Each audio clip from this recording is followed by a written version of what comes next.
Today, the Suzuki Hayabusa is back in a new iteration for 2021 with a whole bunch of improvements across the bike. But the original Busa was, at a time, the fastest production bike on the market, and that contributed massively to its legendary status. Things have moved on a lot since then, with bikes like the supercharged Kawasaki Ninja H2R setting a completely new benchmark for out-and-out power and speed. Suzuki say that they've continued to improve upon the Busa formula with revised performance figures, better electronics, and more comfort and convenience, but is it enough to keep the Hayabusa competitive in 2021? Now, the rumours were swirling that the Busa would get at least 100 cc's more capacity, possibly even a turbo. But perhaps surprisingly, capacity has remained the same at 1340 cc.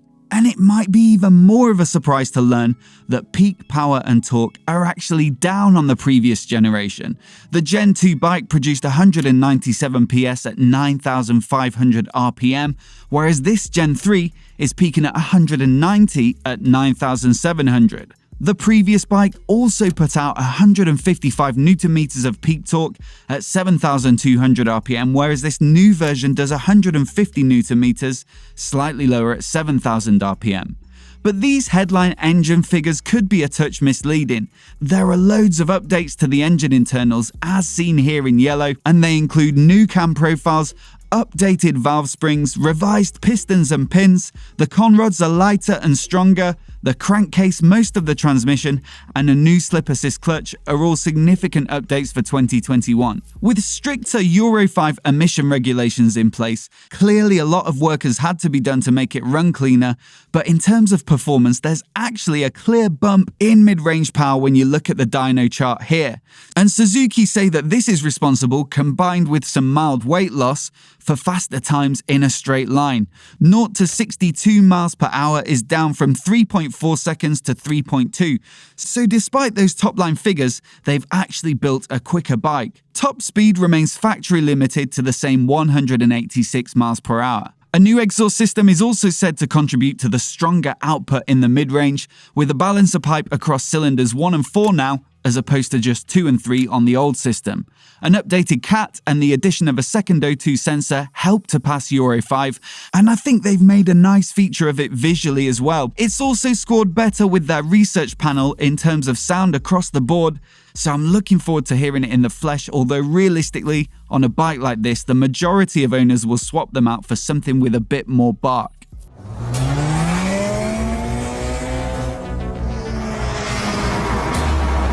The fundamentals of the chassis are largely the same on this new bike as well, with the twin spar aluminium alloy frame and the swing arm remaining as is. The subframe has shed 700 grams of weight though, and combined with the 2 kilograms off the exhaust system, the total curb weight is down by a couple of kilos to 264.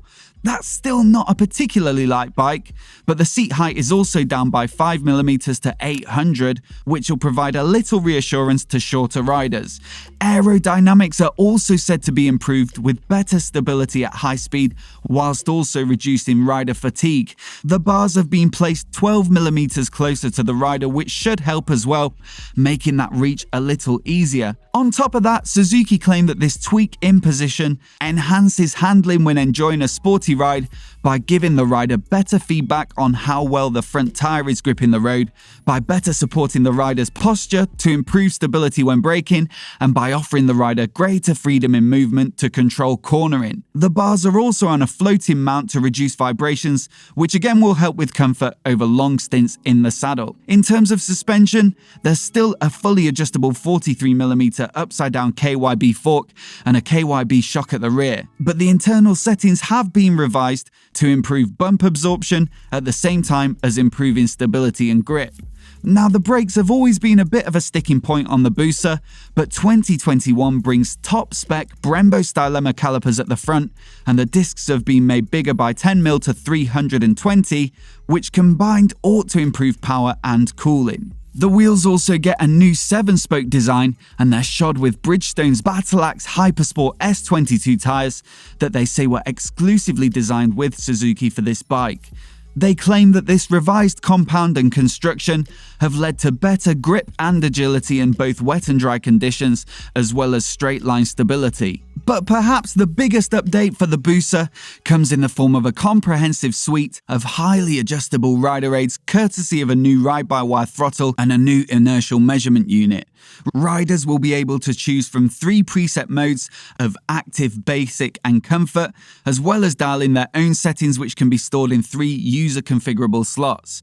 There's a lot to go at here, so brace yourself. Lean sensitive traction control has 10 levels, power delivery gets 3. There's a 2-mode up and down quick shifter which can also be disabled, and 10 modes of wheelie control. Engine braking gets 3 settings, as does the launch control system, which will operate at either 4, 6 or 8,000 RPM, depending on just how fast you want to go. For the more leisurely rider, there's a cruise control system, as well as a speed limiter to stop you getting carried away. ABS is also lean sensitive and makes use of a linked braking system that operates both the front and rear from the front brake lever in order to reduce stopping distances, and there's also an emergency stop signal which flashes the indicators front and rear if the rider suddenly brakes at speeds in excess of 34 miles per hour. The Busa also gets their slope-dependent control system which keeps rear-wheel lift in check when braking downhill, and a hill hold control system which, when activated, holds the brakes for 30 seconds when you come to a stop on an incline. An easy start system means that you can fire it up with one short press of the starter button, whilst a low RPM assist boosts revs when you're moving off to prevent stalls in stop-start traffic. All of these goodies can be administered through a new TFT screen that's nestled between the analog clocks, and there's also a revision to the switchgear to accommodate enough buttons. I reckon this dash setup will please a lot of punters, as I often get comments on my videos that people prefer analog clocks to a full TFT dash, so this design could offer the best of both worlds. Lighting also gets an update with LEDs all round, including a stacked headlight, the signature integrated indicators, and a new distinctive tail light. And that leads me onto the styling. We got a peek of it earlier in the week when we had some leaked footage, but now with these crystal clear press images, we can get a proper good look at it. Everything has been sharpened up with a more chiseled and angular appearance, most visible in that new front end. There are also some big scoops in the side of the fairing, and the rear end looks neat too, with a new tail section and those prominent exhausts. But it has to be said, it's still unmistakably a Busa, and you'd know the shape of that profile a mile off. 2 paint options are listed in the UK press release, with a black version with gold accents or a silver with red. Suzuki say that those pops of colour are there to accentuate the route of airflow over the bike, whilst the chrome trim and silencers demonstrate the direction of power delivery from the engine. It also gets the signature Hayabusa logos in both Japanese and English, and overall I think they've made a decent job of it. The slightly more subtle paint jobs certainly give it a more modern look, and to me the bodywork looks fresh without losing the bike's identity. Let me know what you think of it though down in the comments. In terms of pricing and availability, they'll be in dealers from March 2021 and starting at $16,499. That's a decent wedge of cash, but when you start looking at other sports bikes that put out similar levels of power, it actually looks pretty competitive, although the Busa is on the heavier side than most.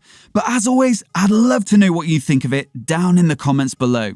I know that some of you were expecting more capacity, a turbo, or perhaps semi-active suspension, and so you might come away from this a little disappointed. But ultimately, they've still managed to make it a smidge faster than the old bike by boosting that mid-range delivery, so the headline figures are somewhat irrelevant. But are the gains big enough, and can they justify that price tag?